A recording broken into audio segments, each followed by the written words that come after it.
మనం నాగార్జున సాగర్ కట్టినాము, శ్రీశైలం కట్టినాము, ఎస్ఆర్ఎస్పి కట్టినాము, శ్రీరామ్ సాగర్ కట్టినాము.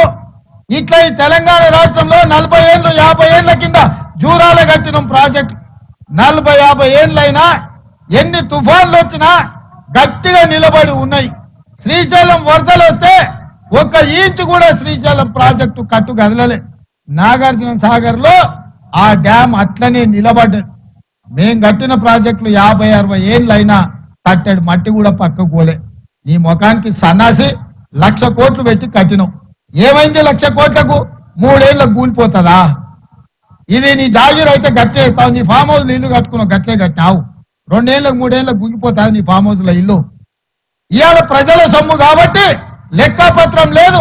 ఎంతసేపు దోసుకుందాం దాసుకుందాం అన్న ఆలోచనతోటి ఇవాళ మేడిగడ్డని గట్ల కట్టి ఇవాళ దాన్ని కుంగదీసి పలగొట్టి ఇవాళ మన మీద బద్నాం పెట్టాల. ప్రధాని మోదీని బండకేసి కొట్టేందుకు తెలంగాణలో ప్రజలు సిద్ధంగా ఉన్నారు అని సీఎం రేవంత్ రెడ్డి వ్యాఖ్యానించారు.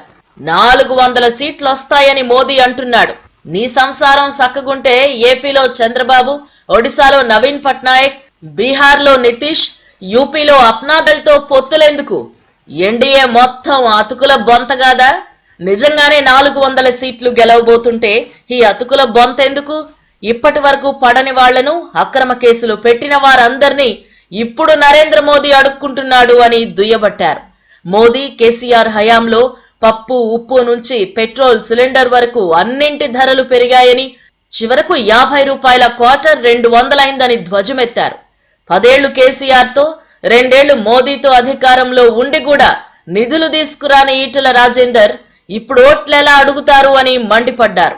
ఇందిరమ్మ రాజ్యంలో మహిళలను కోటీశ్వర్లను చేస్తామని, విద్యుత్ సబ్ స్టేషన్లలో సోలార్ ప్లాంట్లు ఏర్పాటు చేసేలా స్వయం సహాయక సంఘాలను ప్రోత్సహిస్తామని సీఎం రేవంత్ రెడ్డి హామీ ఇచ్చారు.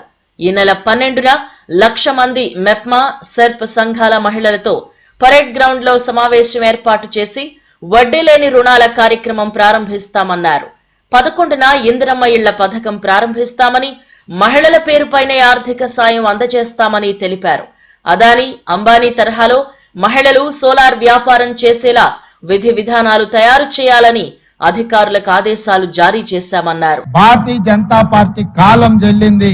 ఈ రాష్ట్రంలో 10 ఏళ్ల తర్వాత కేడీని ఎట్లకే బండకేసి కొట్టినరో, 10 ఏళ్ల తర్వాత ఢిల్లీలో మోడీని కూడా బండకేసి కొట్టడానికి 140 కోట్ల ప్రజలు సిద్ధంగా ఉన్నారు. ఆ సంగతి నరేంద్ర మోడీ గారికి తెలుసు కాబట్టి ఇవాళ అతుకుల బొంత ఉడుతున్నాడు. కాంగ్రెస్ పార్టీ అధికారంలోకి రాదంటున్నాడు.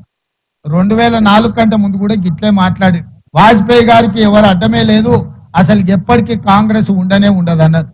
కానీ అలా సోనియా గాంధీ గారి నాయకత్వంలో 2004-2009 10 ఏళ్లు యూపీఏ ప్రభుత్వం గెలిచింది.